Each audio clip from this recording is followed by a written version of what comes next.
Galaxy map. Stellar cartography.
Explorer mode on. Acknowledged. Make the jump. Engaging jump drive.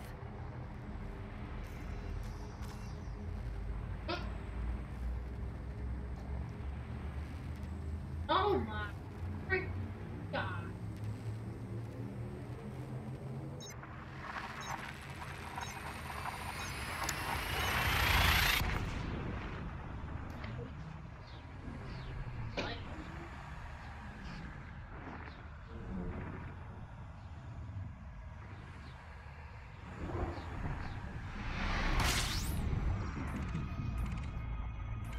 Standby. Scanning now. Collating. Compiling data. Cartography update complete.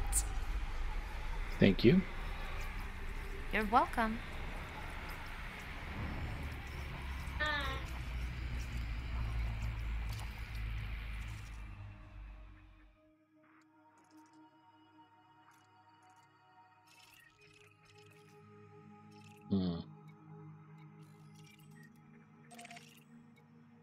It's a cinder, but it's probably still high metal content.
Next system en route. Next system en route. Locking system destination. Make the jump. Jumping to light speed.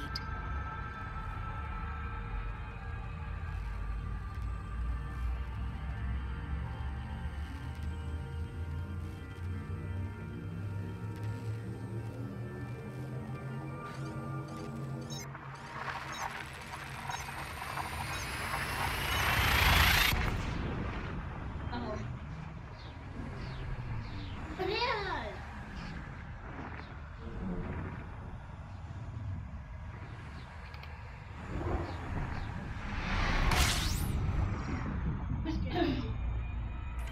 Completing system scan. Standby.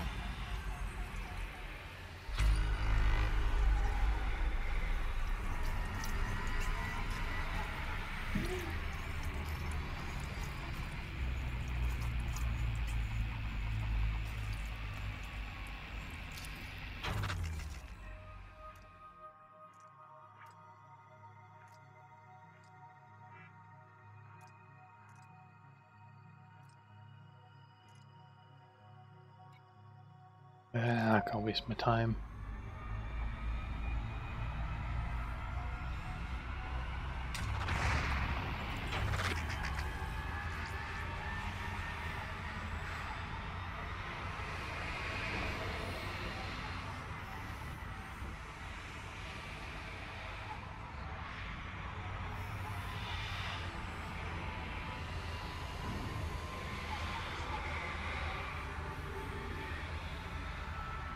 Big ass star.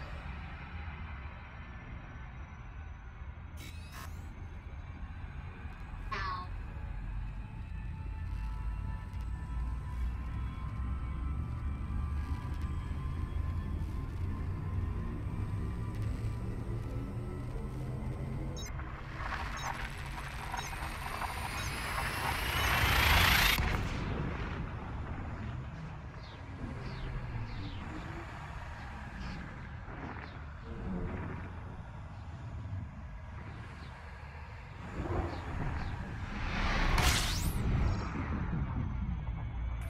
Exploration data saved.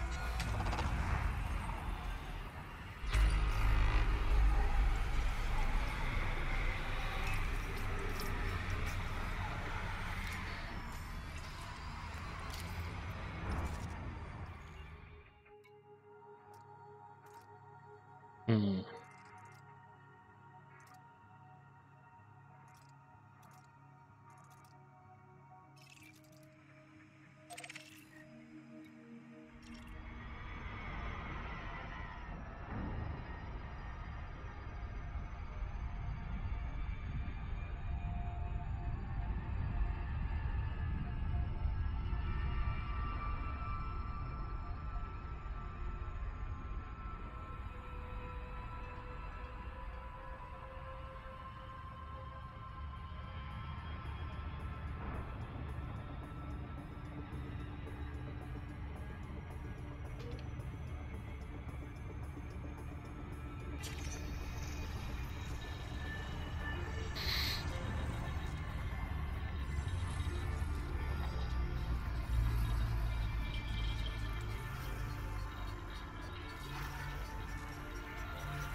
Next destination en route. Selecting next destination. Make the jump. Preparing for jump.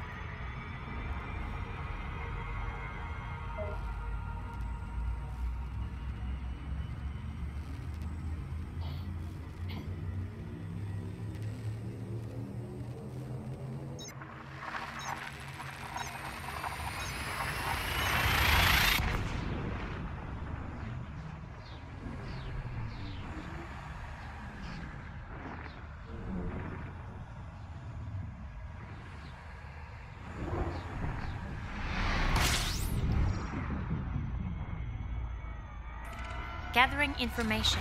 Cartography has now been updated.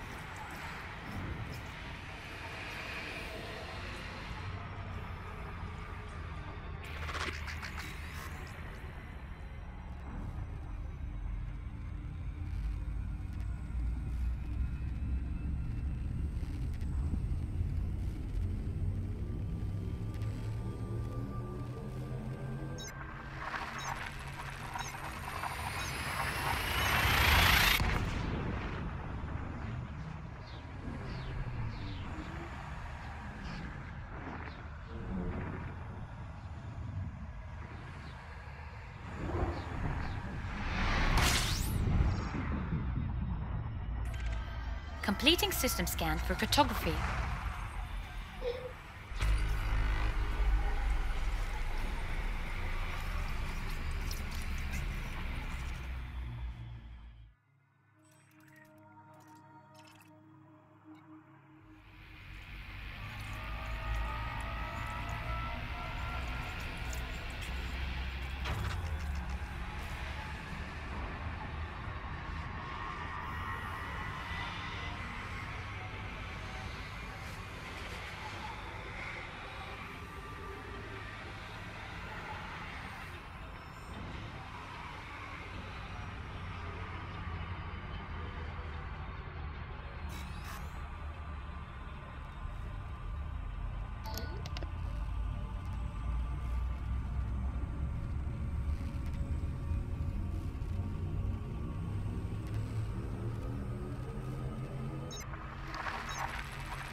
You find it yet? Oh, yep, you're there.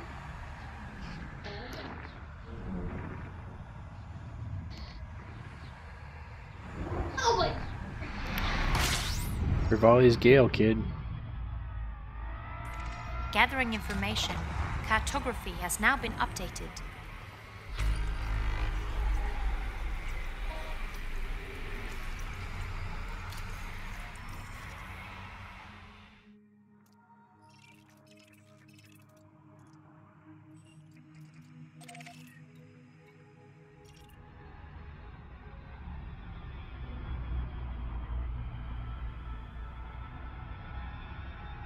He's so...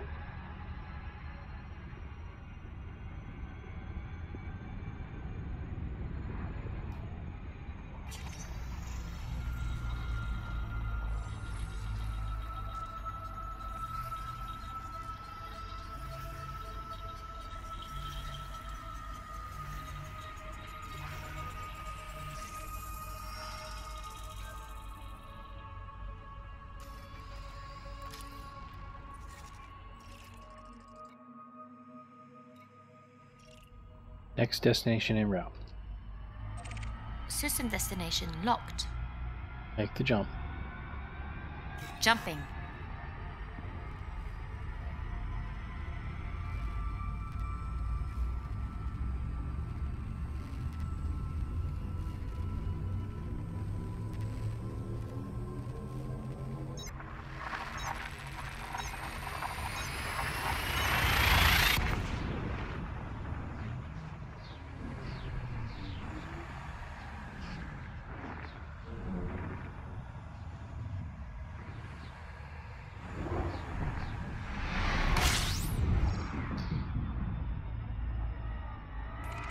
Completing system scan. Stand by.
Stand by. Scanning now.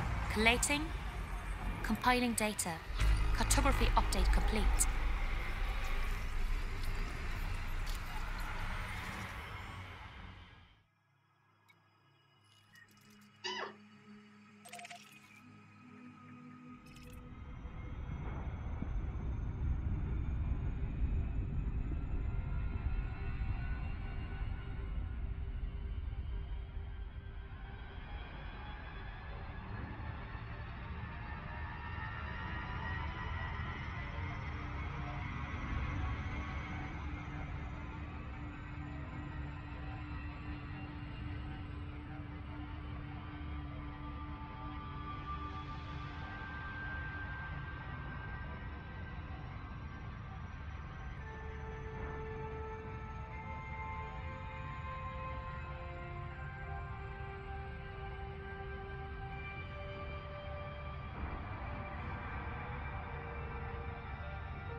Hey Rachel, would you grab me the water, please?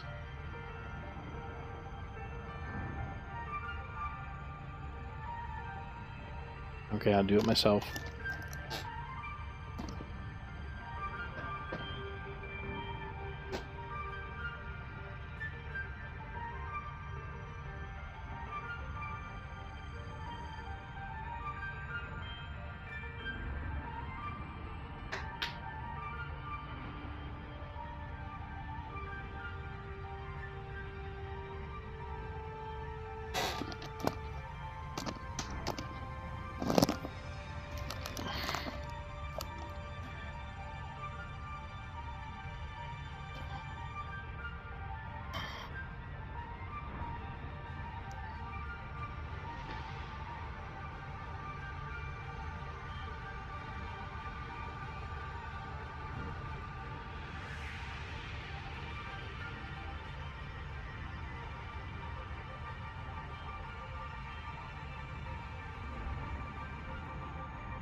Oh.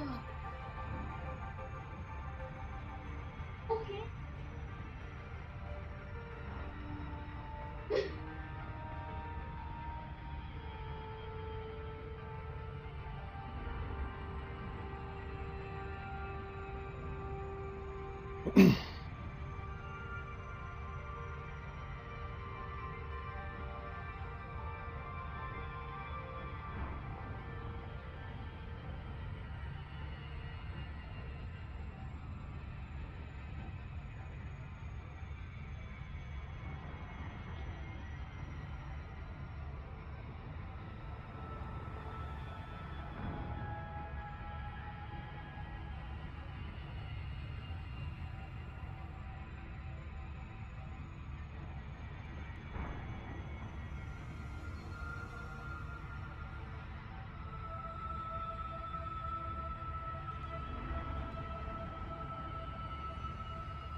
Next destination. Next system, please.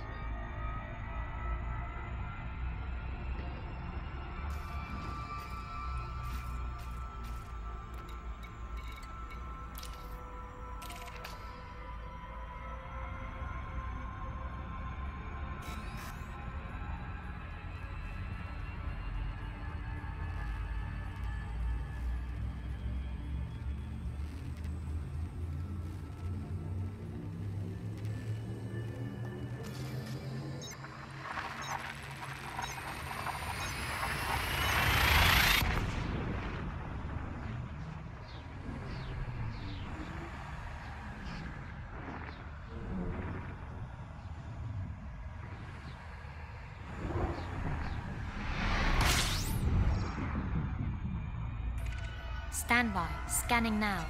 Collating. Compiling data. Cartography update complete.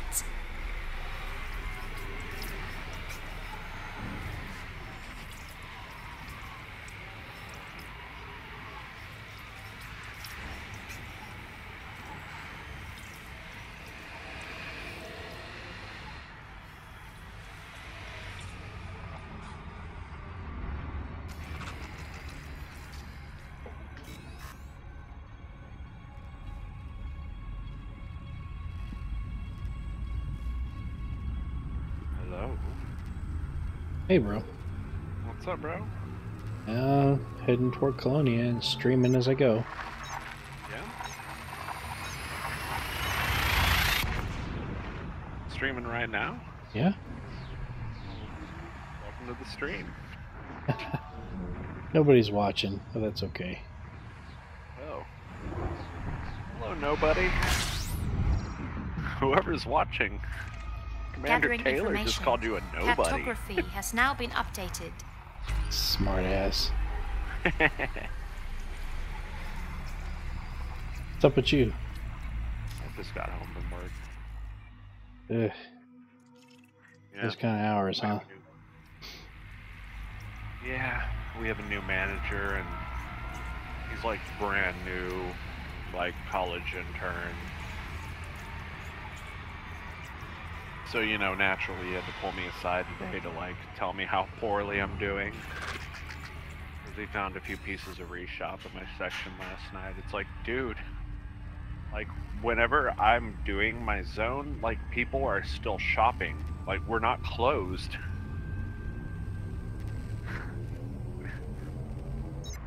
It was just really funny, because he's like trying to be, you know, like the bigger like person, and so I hit him with what I hit everybody else with, like, yeah man, before I worked here I was working for Microsoft, and what were you doing at Microsoft? I was an Exchange Online administrator. He's like, cocks his head over. I'm like, yeah, I get that a lot.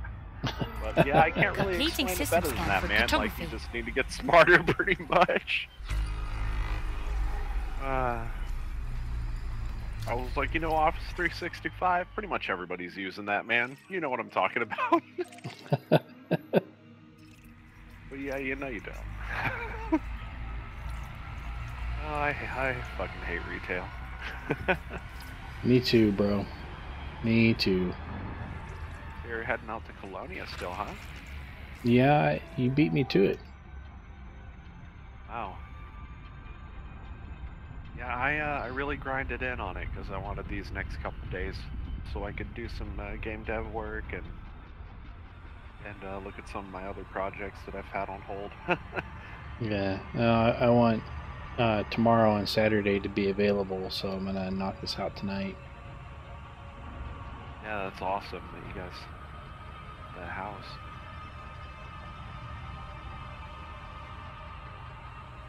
Yeah, no, we just need to get somebody to buy our old one. Which, you know, it's been on the market for barely 90 days, and the other two houses in that cul-de-sac are already off the market, so it's just a matter of time. Yeah.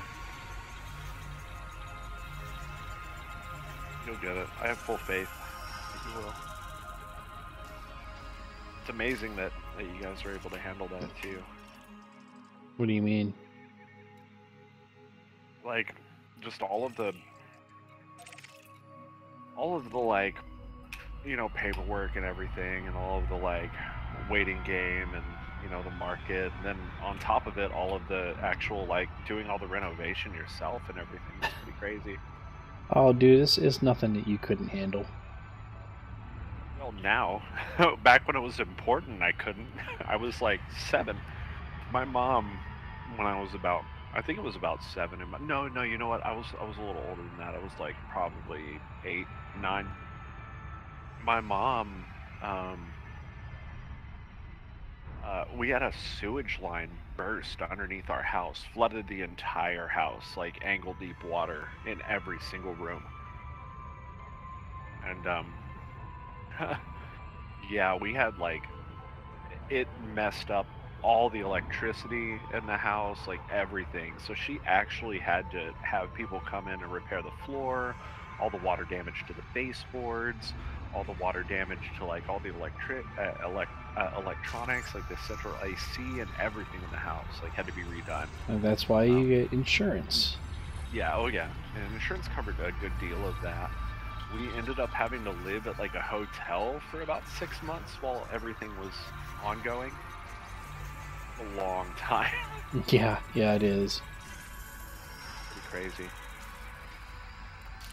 So, terraformable high metal content, right? It's atmosphere, 100% sulfur dioxide. You're going to terraform that? Why? You know what sulfur dioxide is? It smells awful. It's extremely toxic. Like, you have no idea how poisonous that stuff is. I want to say I've heard of sulfur dioxide in something.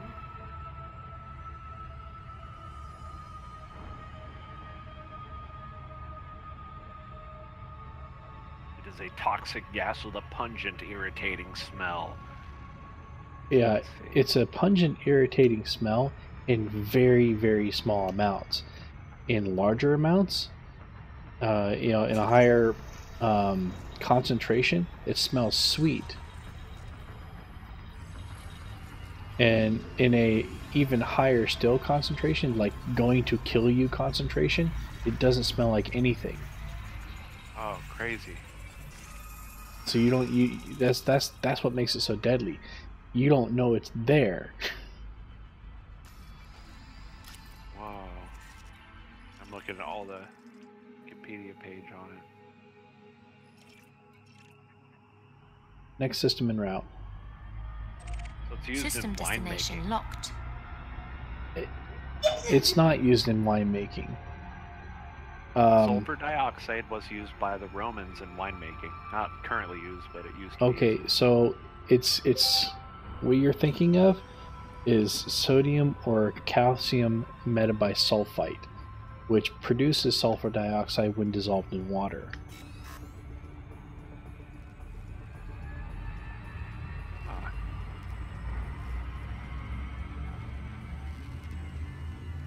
Then they have a section that says precursor to sulfuric acid. Yep.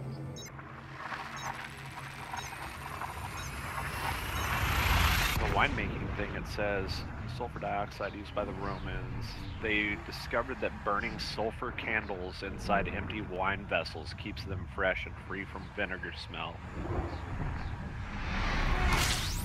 Yeah, because it kills everything. Completing system scan for There's an cartography. antibiotic and antioxidant. Okay.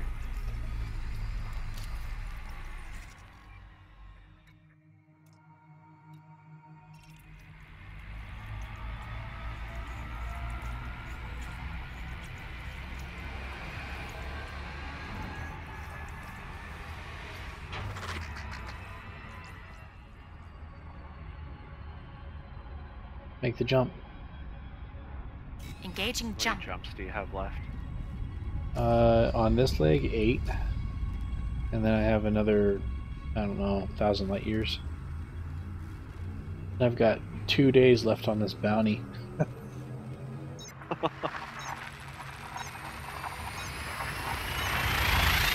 Gosh, don't get blowed up. Oh, Blowed up, please. no, no, no. Unlike some of the other members of our party, I'm fairly sneaky. You shouldn't talk about Paul that way, though. Dude, that totally wasn't my fault. You know, I've been I've been landing those silent running things like non-stop, and then this one time, this one time. Methinks thou dost protest too much. No way.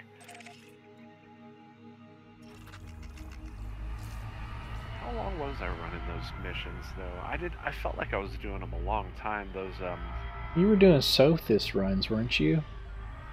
No, man, I was doing the well, okay, I was doing passenger runs toward the end, and that's how I finally ended up able to get my Anaconda. But to actually get the Anaconda, I was running oh no. The passenger missions were constantly wanted because half of the passengers I had were illegals.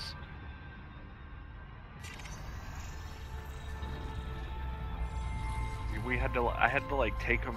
You're running in Fehu, right? And you have to take these passengers around to these one of these two tourist beacons, and it's like super close. It's like you jump out and it's like 0.1 light seconds or something really close like that. Metal-rich body.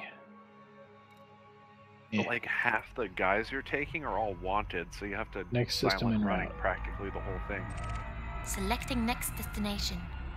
Make the jump. Jump. Of course, I wasn't doing that in an Anaconda though, so I have no idea. I think you just were unlucky, and you just had bad luck with a cop getting too close to you unexpectedly. Probably. Yeah, and even with silent running, you still have, you know, a residual heat signature. So, best practice is to turn on silent running and then pop a heat sink.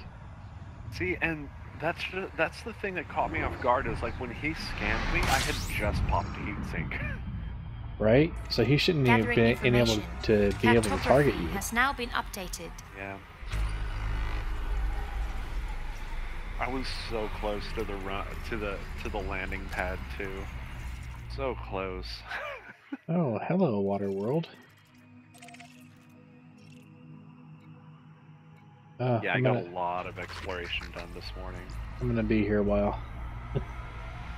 Over the past 3 days, really. Yeah, I found one system that had 3 water worlds in it. How much did you make when you turned in your exploration data at Jaques Station? Oh my god, I didn't put that in Inara. Oh, I'm so sad. I made a buttload, I remember that. Did you hit Elite yet? No, I did not hit Elite yet. I know I'm close, but I'm not I'm not really close. I think I'm just over 50% now, if I remember correctly. I'm at 92%.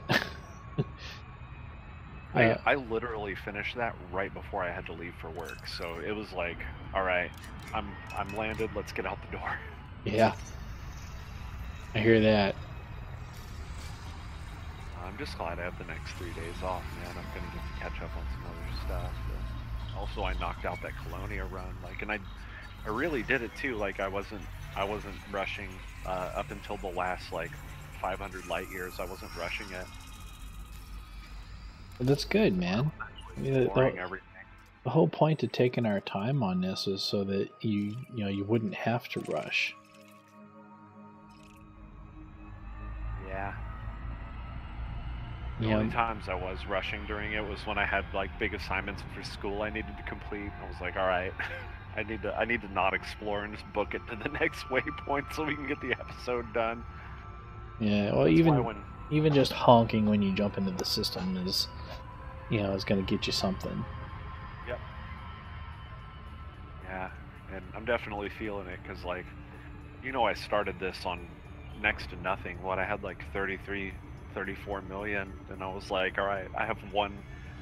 I can cash in one time. Like if I lose my ship one time, I'll be okay. And now I'm sitting on like a few, like, 100 million plus. I'm like, all right, cool. We got a little nest egg going. That's pretty nice. Yeah, I knew I wasn't going to transfer a ship out here, but I also knew that, like, in the event that, like, once we did get out here, I'd want to. I'm still really big on, like, the whole multi-crew thing. I think it's really cool that we can fly a fighter, and even if you guys aren't flying it, man, I want to fly a fighter too. Yeah. But, like, man, I was really hoping I'd get out here with my badass pilot so that she would fly the Anaconda, but now she's dead. So I've got to figure it out. You can train up a new one. Yeah, it's just going to take some time. You did it once. High metal content. See, the thing is, I'm trying to train them up from harmless.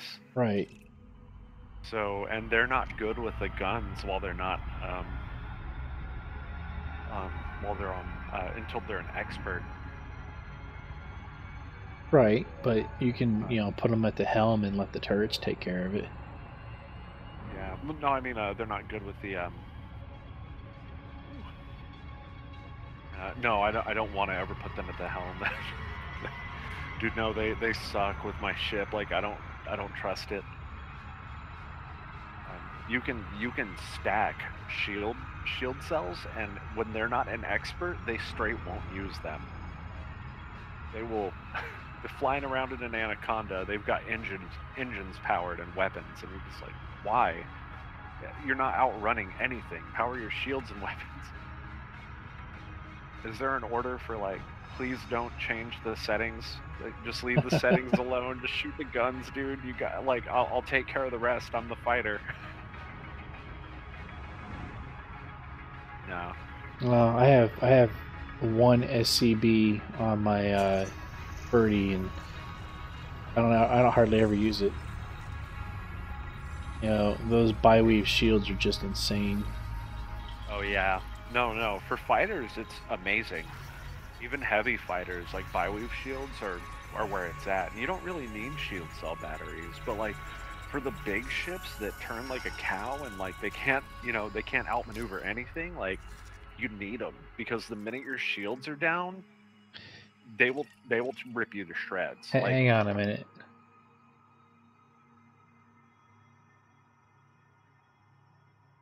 For the Divine Beast quest. Alright, go ahead, man. Oh,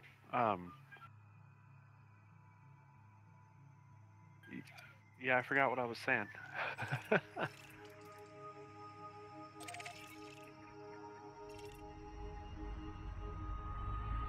I'm looking up your channel right now, so did you link it or anything?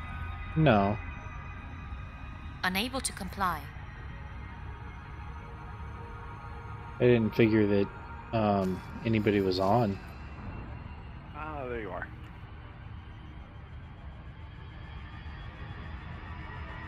Rad. You got your stream up now.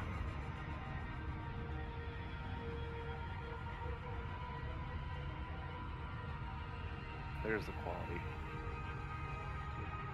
It was like, oh my god, it looks like... How's it look? Bad. Oh, it looks good. Every time I connect to a new video, it's like crappy quality. I have it on 1080p.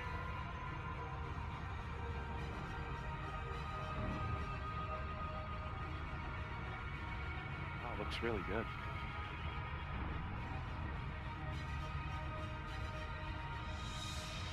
Yeah, you don't often see my cockpit. I've been watching a few of your perspectives,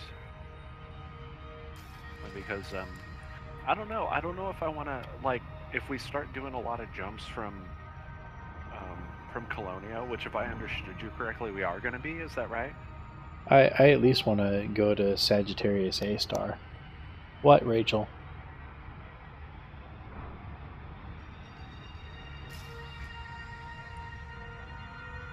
So, yeah, I at least want to go to Sag A-star. That's something I've always wanted to do since I picked up this game. I don't know if I'm gonna I don't know what ship I'm gonna take out there, but it's either gonna be an Aspect or a DBX. I'm thinking the DBX might be the better way to go though. I like the Diamondback. The only reason that I fly it. It doesn't have the carrying capacity of the Aspects, but I don't know. I think it makes up for it in style. You like how the cockpit looks too, right? Yeah. Look around. Let me see the windows.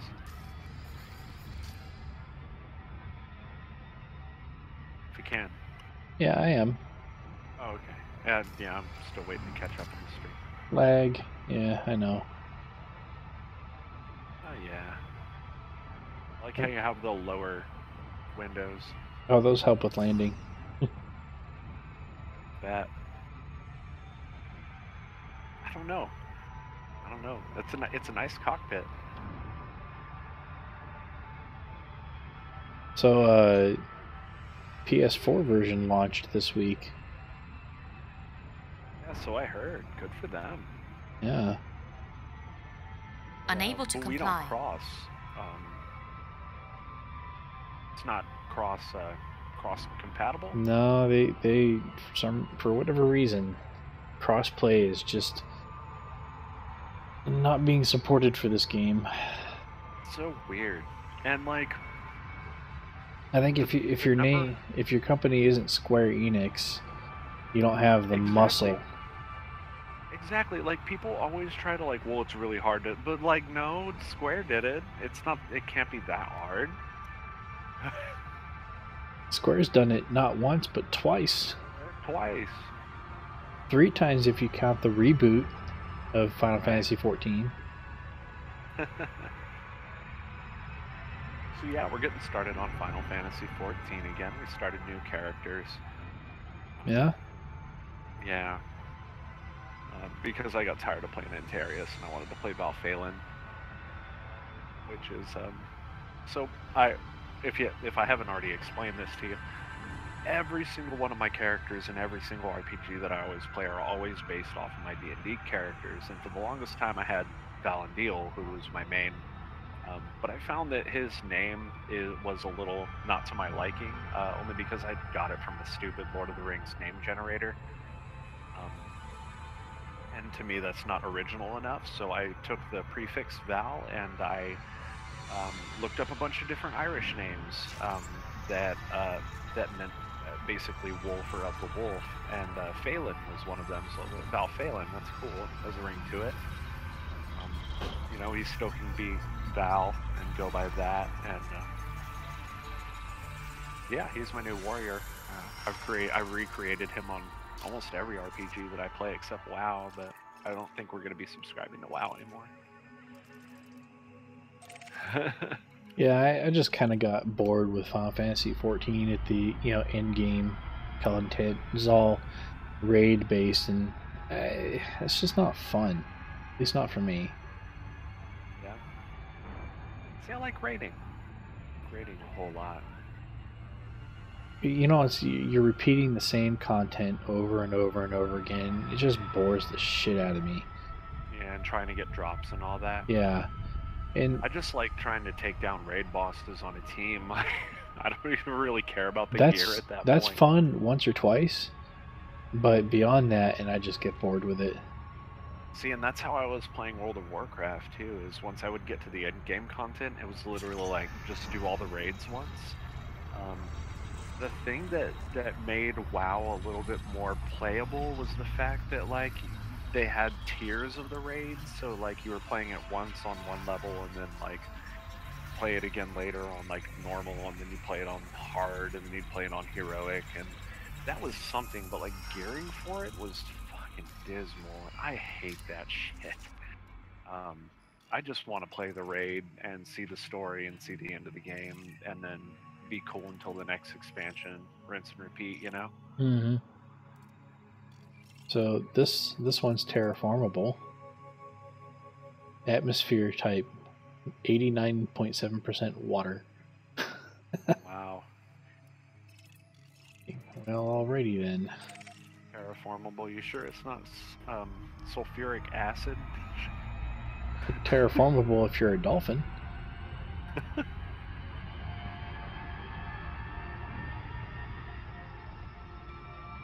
I found out something interesting last night. One of my favorite authors, David Brin, he has this fascination with dolphins and how intelligent they are, and the possibility that we could genetically engineer them to be equal to us. And he's written a whole series of books about it. What I didn't realize is that he also wrote a story in one of the Echo the Dolphin games. What? Yeah. So, what was the one on the Dreamcast? What was the one on the Dreamcast? I have no idea. Let me find out. Is it Echo the Dolphin on Dreamcast? Yeah. What the fuck? Oh, this will be easier. Hey, hon, what was the Echo the Dolphin on Dreamcast? What was Echo the Dolphin on Dreamcast?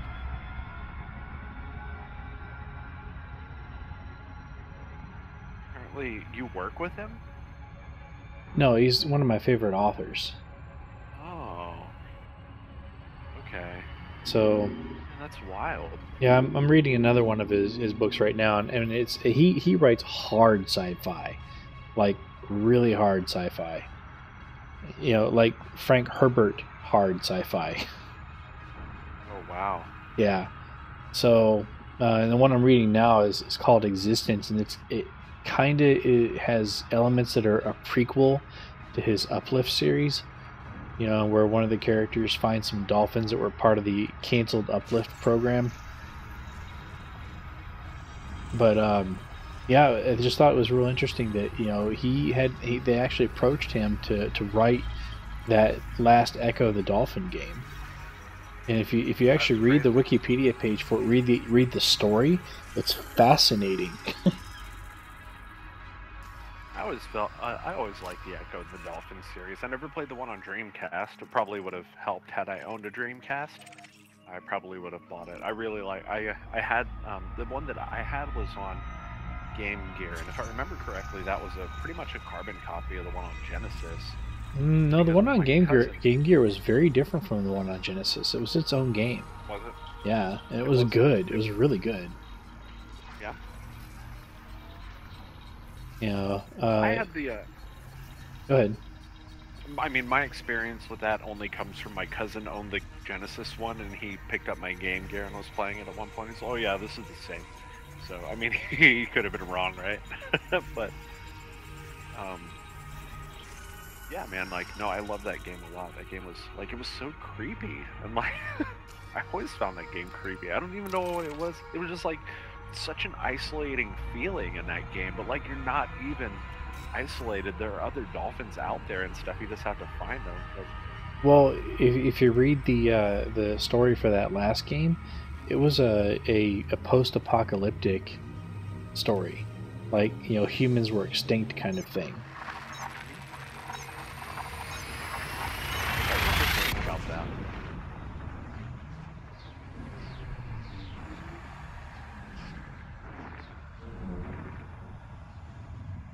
You know, and in that last game, Echo ends up, you know, time traveling all over the place, and it's really cool. Stand by. Scanning now. Collating. I played that one. Compiling data. I never got to the end Cartography of Echo the update Dolphin complete. on Game Gear either, because that game was hard. Yeah, it was hard as balls.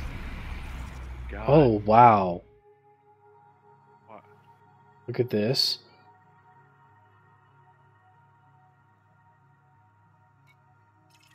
I think I'm catching up still. I'm gonna be here a minute.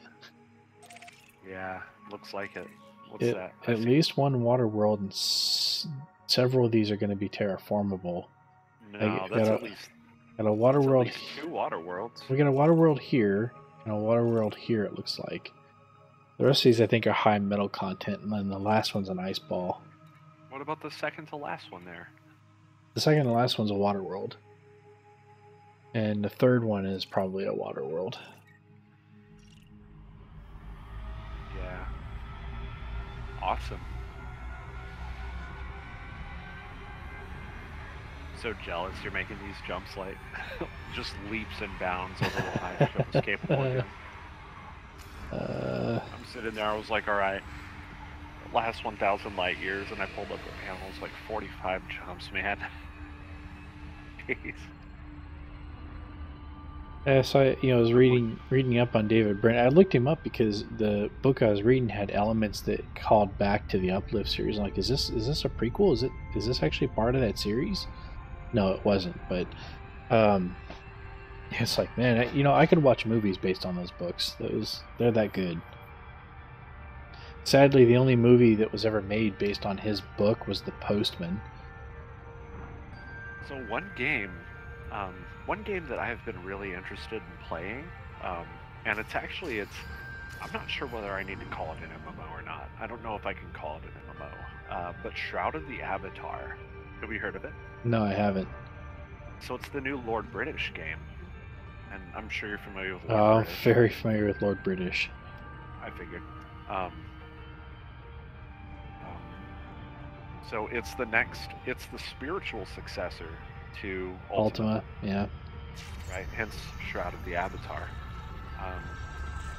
So it's still taking from that canon. The Avatar is dead, therefore there's a Shroud. Yeah. So the writer for it, sir, is Terry Brooks. Oh, wow. Yeah. There's a pedigree. Yeah. So, changing subjects backward one more step, or just for a second. The other game that David Brin was involved with is something you may be familiar with. He designed the game, and that's Tribes. Why does that ring a bell? Hold on. I know you've played it. Would have been a long ass time ago. See again? Tribes Ascend? No. No, Tribes.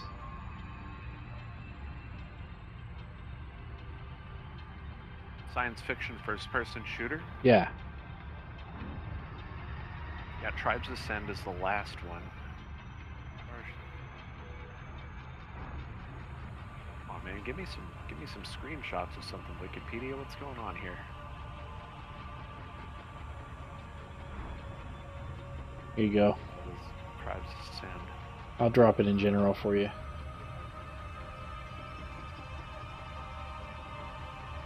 I was just here. I don't have any screenshots though. So Star Siege Tribes was the first one. Ah, here we go. Okay.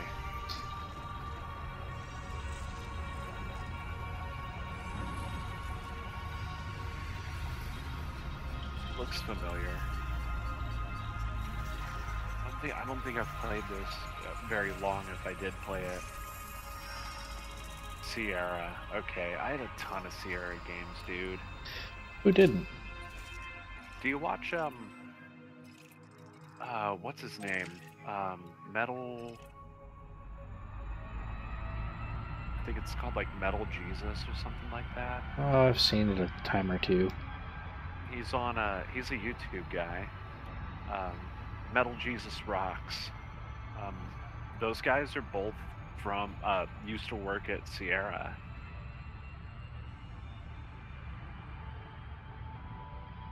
Talk about their, yeah, pedigree. There you go. David Brin. Oh, wow.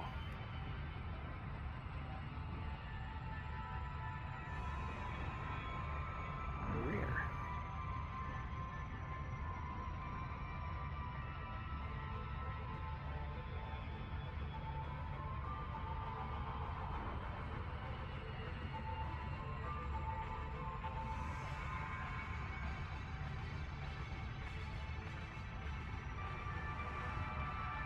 So back to Lord British and Shroud of the Avatar and Terry Brooks.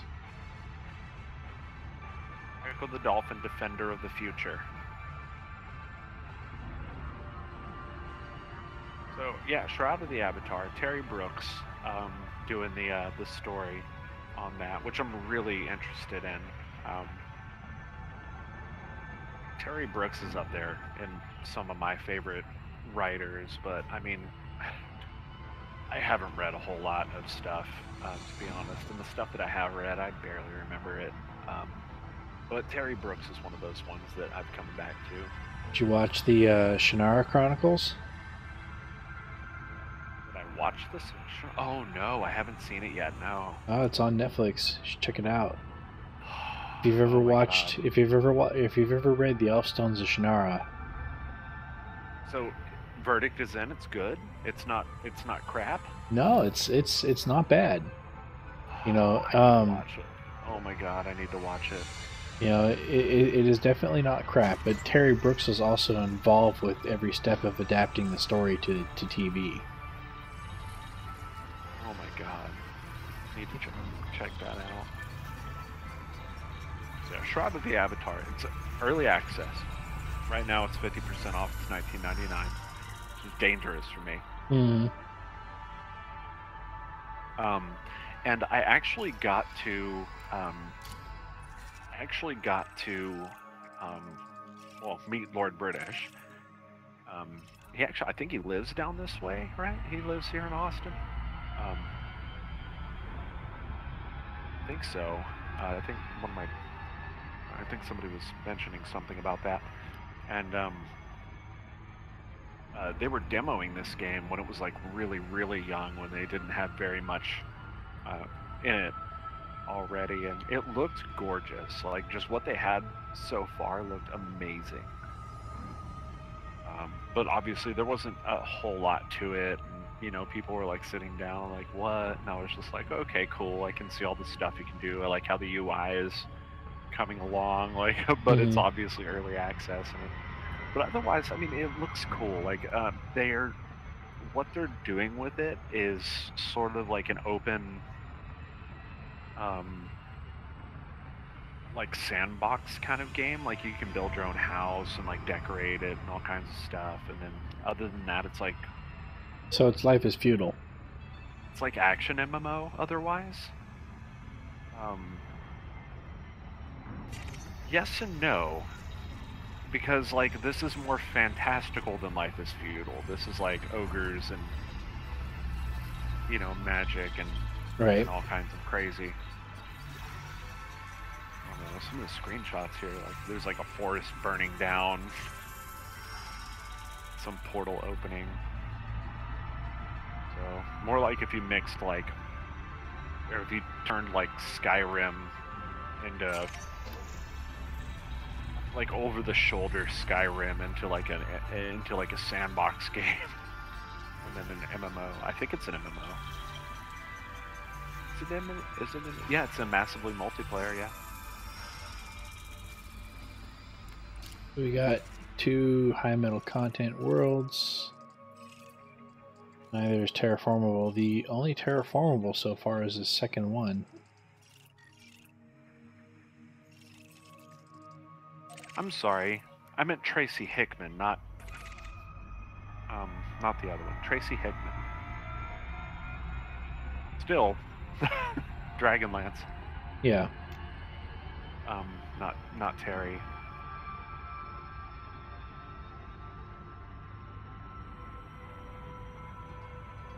Y'all have to check that out, though. I really want to watch that now. It's not bad. You know, I mean, there's some stuff that's different, but overall, you know, it held pretty close to the original story. That's amazing. I need to see it. I remember the cartoon, and I like the cartoon. Okay. There was a cartoon? Oh yeah. There's like an old. When did they release that? Hold on. Dragonlance. Oh no. I'm talking about Terry Brooks, not Tracy Holman. Oh, wait, what? I was talking about Terry Brooks and Shannara. Oh wait, yeah. Okay, Terry Brooks is.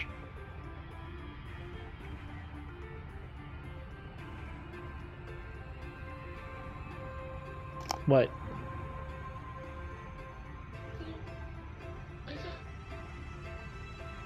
Hold on, Dragonlance authors. It was Tracy Bring it here. Hickman. Margaret Weiss was the other author. That's who I was missing here. I don't know why I always confuse these three, but that happens to me a lot more than I like. Dr. Gold.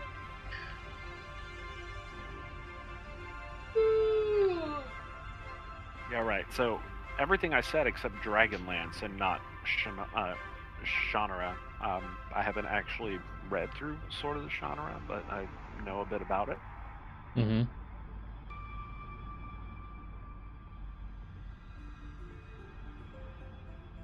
But you know about the Dragonlance cartoon. Yeah, I know about the Dragonlance cartoon. Okay. So it's a Sword of the Shannara series. Yeah, Sword of Shannara. Cool. I mean, Yeah. I need to check that out. That's the one like all of my friends read during high school, and I didn't even know it was an option, or during middle school, and I didn't even know it was an option. I don't even think they had it as an option for us at my middle school. I read Mrs. Frisbee and the Rats, or I read The Rats of Nim, which I'm not sad about. That was a really great book. If you've ever seen the cartoon, it's really amazing. Oh, I read the book to Rachel. Isn't it great? Mrs. Brisby and the Rats of Nim. Mm-hmm. It's one of my favorite cartoons, and one of my favorite cartoon movies. Or, well, one of my favorite cartoon movies, I should say. And one of my favorite books. Oh, dude, the movie's a classic. The movie is unlike anything. But like, I used to love when cartoons got super serious like that. But that was one of the first cartoons that actually scared the crap out of me as well, because everything that's happening in it is so dark and real.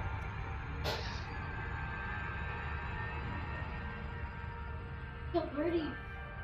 Yeah, I love when cartoons do that. That's also why I like the old Sonic the Hedgehog cartoon a whole lot, is because they did that. Well, and that animator's animation is always just gorgeous. God, I can't remember his name. Maybe help me out. Nim, animator. Don Bluth. Thank you.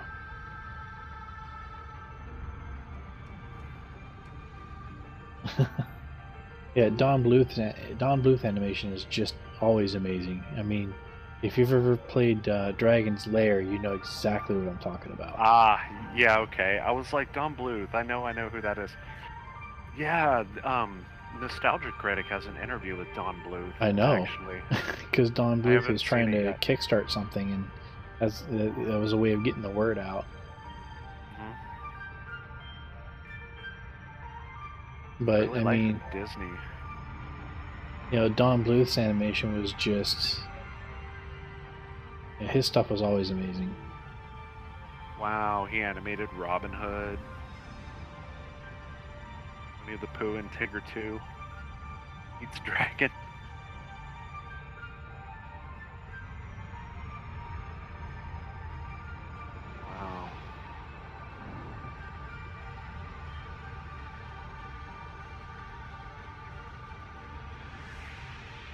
I wish they would make a live-action Dragonlance. That would be cool. The last time they did a Dungeons and Dragons movie, it kind of left a bad taste in everybody's mouth. I don't know why. Because people watching it that don't play Dungeons and Dragons. That was all the people who did play Dungeons and Dragons that watched it and just. Man, whatever. All those nerds, dude.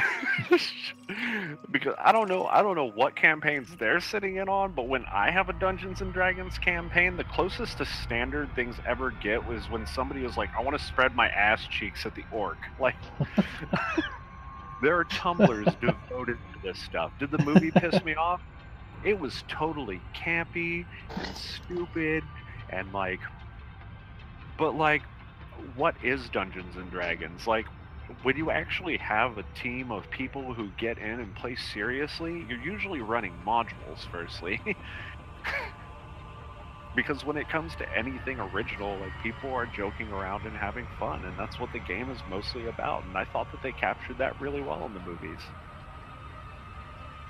You just have to think about it like that, though. This isn't. Yes, it's a serious Dungeons and Dragons movie, but try to have a serious Dungeons and Dragons campaign. You know what I mean? Yeah. Probably a bunch of these nerds sitting around in a room like, dude, let's write a movie off this campaign right now, and they all have like this, you know, like 24-pack of beer sitting in front of them, and you know, shenanigans. And so they were like, Right. Every Dungeons dude, and Dragons no, we campaign gotta I do ever, it. every campaign I ever played, the only time we ever got out of the tavern is when we were thrown out. No. Yeah. The very first campaign I ever played was amazing. I had a really good DM. He was just so, like, he had a response for everything, and I've always, like, kind of thought about that when I've created my own campaigns. I haven't really been able to keep up with it because I haven't paced my campaigns. Clearly, it's in a cave underneath you. He dropped the down. very first thing that I did in that campaign was I was just kind of roaming the town, and I saw one of the other PCs, but I didn't know it was the PC, and when I rolled for it, I immediately instinctively thought that it was a guard who was looking at me suspiciously, so I took off running. And I ran into a wine cellar, and I took my medieval Zippo and I started a fire to get the guy off me. And yeah, I wound up in a jail cell, of which I broke out, and I got pin-cushioned and died on my way out of the town. The party resurrected me, and that was my first experience with Dungeons and Dragons.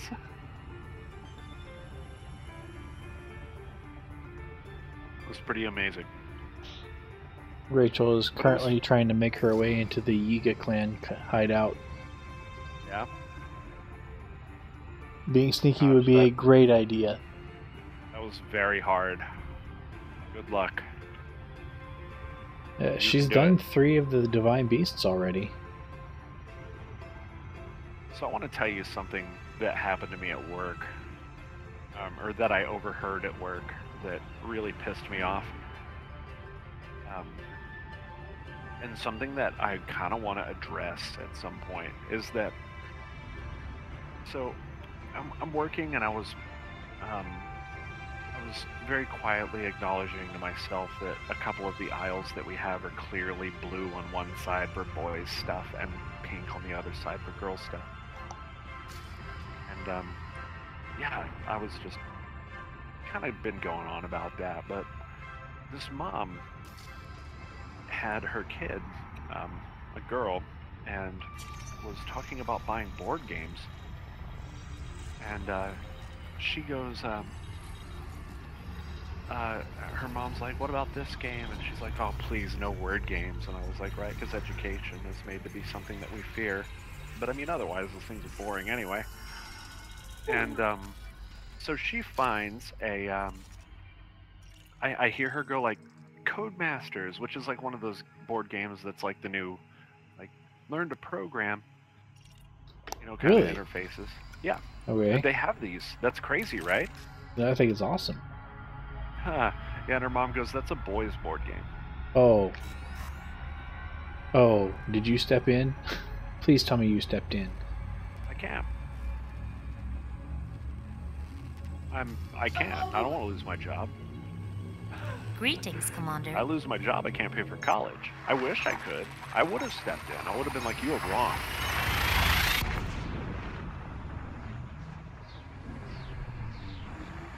I would have been like, you know, forget for a minute that programming as a thing, as a concept, was invented by a woman. Lady, or Countess, I believe. Scanning now. Ada Collating. Of Lovelace. Compiling data. Mm-hmm. Is that how you Cartography pronounce her update name? complete. Is that how you enunciate her name? Yeah. Like Lady Ada of Lovelace or something like that? Lady Ada, Countess of Lovelace, I believe, is actually... It's a mouthful, man. But yeah, the first computer program. Wow. Computers weren't even a fucking thing. But yeah, totally conceived it. And thus has a programming language named after. See, Also, you could have stepped in and said something without, being rude and losing your job. And just point out some of the, some of the best programmers in history were women. Some of the most famous programmers in history were women. oh yeah. We wouldn't have put astronauts on the moon if it weren't for a woman. For that. Yep. I love that picture of her standing next to that huge stack of papers, because all of not papers. Completing system scan. Not papers. Books. Punch cards.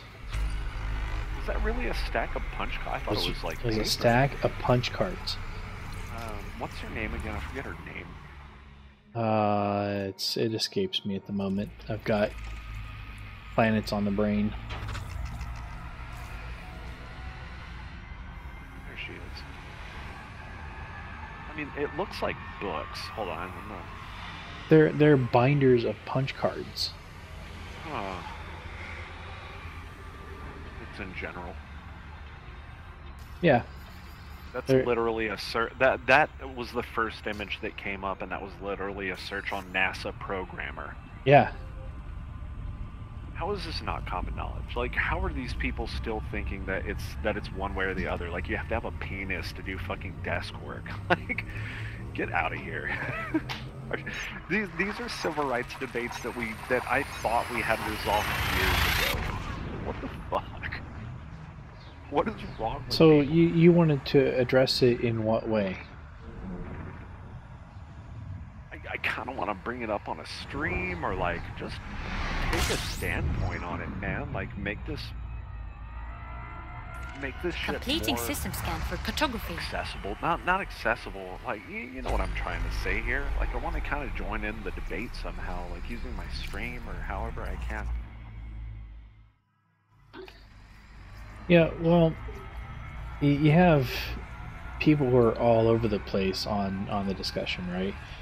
But the most toxic people on the internet are always militant anti-feminist, right? Yeah. Like being a feminist is a bad thing. I don't know about you, but I kind of need feminism. When you think about it, what are the most degrading insults you could ever say to a man? They're all feminine, basically calling him a woman, right? Yeah, pussy or things like that, right? Or alluding to being gay, right? Basically calling his masculinity into question. Exploration data saved. And that is only possible because we view being feminine as weak.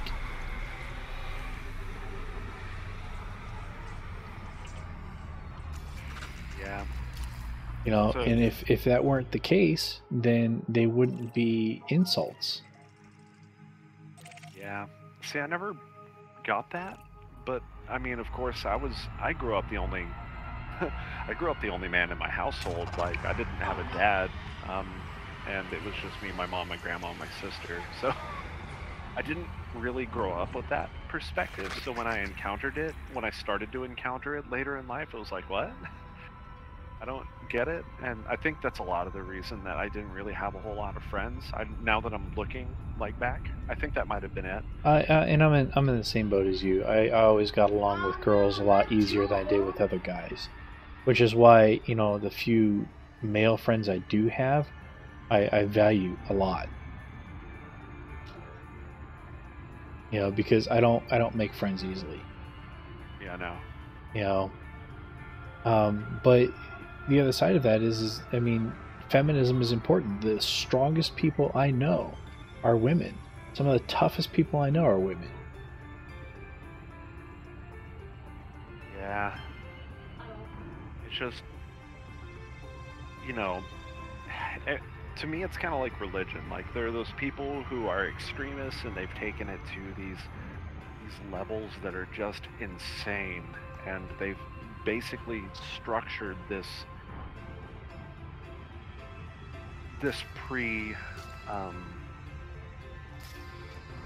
what's the word I'm looking for? They've basically constructed the stereotype, essentially, for people, for feminist people, and you know, the like. Like I said, similarly, religion. You know, Christians are now starting to be seen as like these oppressive. They do it to themselves. Yeah, a lot of them do. Yeah. No, they all do, because they're you know, they're loud and outspoken and take the extreme view, right? You know, so they're noisy and outspoken in support of the more extremist of their religion, or they're moderate and they don't say anything at all. Right. In which case they're not heard anyway. Right, so they're not telling the extremists to shut the hell up. It's the same problem with Islam. Yeah. You know, and Muslims are finally starting to speak out against the terrorists. Yeah. You know what I think Next is system messed en up route. is the Looking people next now star that system. are not vaccinating their children. Oh, that's just a terrible idea. yeah. Yeah, it's Like, you know, I got thrown out of my buddy Justin's house one night for that. What do you mean? Because Rachel had just got the HPV vaccine, Yeah. and you know we're dropping some fish off, you know, and it was just his wife was home, and Justin had told me that, you know, she was against getting their daughter Adela vaccinated. Oh no. Right? Why? And so I called her out on it and got thrown out for it. Like, this vaccine prevents cancer. Why would you not want to give her that? What was the like? What do you say? What is the counter argument? What is her counter argument? I don't even know. Like, I get it. You know, recently they have us all scared that like vaccines might be linked to autism, but that's not even real. It's not. It's fucking false. Rachel, they love bananas. If you throw bananas on the ground, what do you think they'll do? A nice little throwback to the original Zelda, isn't it? Remember the meat? Yeah. I missed that quest in World of Warcraft. We have to like put the meat and the goblin walks up. I wasn't in the original Zelda, dude. Yeah, it was. Zelda 1? Oh yeah. I don't remember any point where you're using a piece of meat in Zelda 1. Here, let me post it. Legend of Zelda meat. I'm just gonna post it in the shop if I can find it.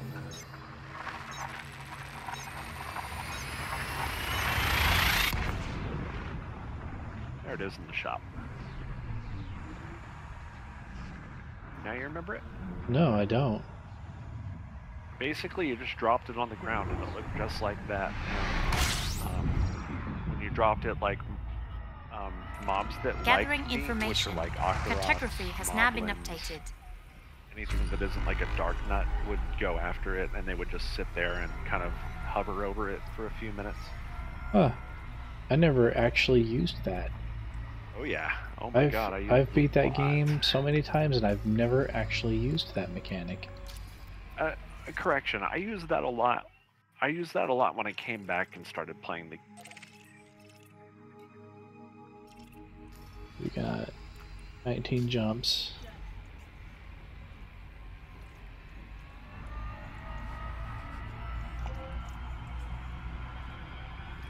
Of course, I'm looking for the Zelda meat, and I find a bunch of Super Meat Boy. Oh, that's because you Not have the safe same search thing. turned on. No, I don't. What do I look like? I'm 16?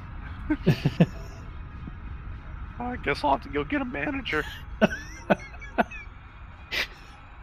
You do that way too well. Much practice. Said that about our boss earlier, the new guy. He has some like really unrealistic expectations. At least that's exactly how my other boss put it. The good firm talking to for him. Like, hey, I'm your new boss. I'm just in my office. I'm put my dick on the table. Like, cool story, bro. I'm 33. I don't have time for your shit. You work at Target, dude. You're a manager that makes $15 an hour. What? You made it. Awesome. Why aren't you wearing the sneaky clothes? What about the sneaky hat? That's where you gotta go. Okay, what was that I just scanned? Cards. Nitrogen. Hey, terraformable. Very nice.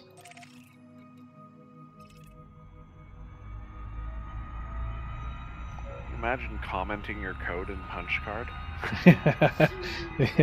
I don't think comments were supported in Fortran. Sure, you just write on it. Okay, good point. Write on the card.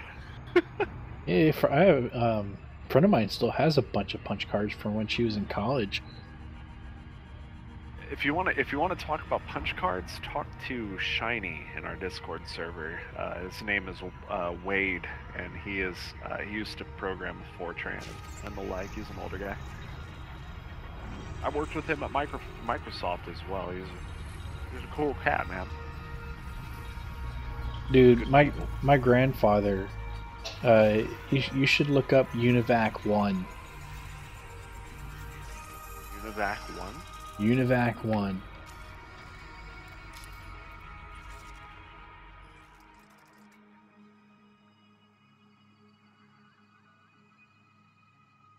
Hey, an ammonia world. Oh no, this is a water world. What? No. That is a next Star system Trek. en route. Selecting next system en route. That is a Univac 1. That is a Star Trek. Yep, that's a Univac 1. That says Tribes was awesome.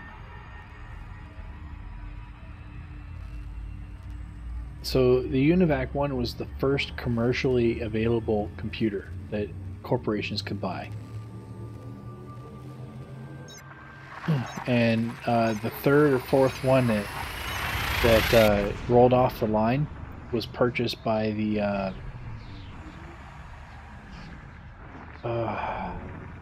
what company am I thinking of? The company my grandfather worked for in Pittsburgh. And well, my grandfather was an industrial electrician, so he was the guy that had to install it. Cartography update complete. Yeah, man, that's the thing that Uhura is sitting in front of. You know, and then she turns around, she's like, incoming message. They're hailing us.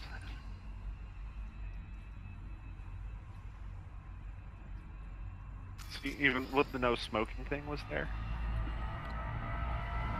I'm poking fun now, I'm sorry. Pretty crazy, man. How much everything has like slimmed down. Even since I was, you know, a young programmer, like, just things have changed so much from, like, QBasic and, like, the stuff you could do in that to, like, stuff you can do now. Like, Windows 3.1 versus, you know, Windows 10. I started with 3.11. I started with Atari Basic. Atari Basic.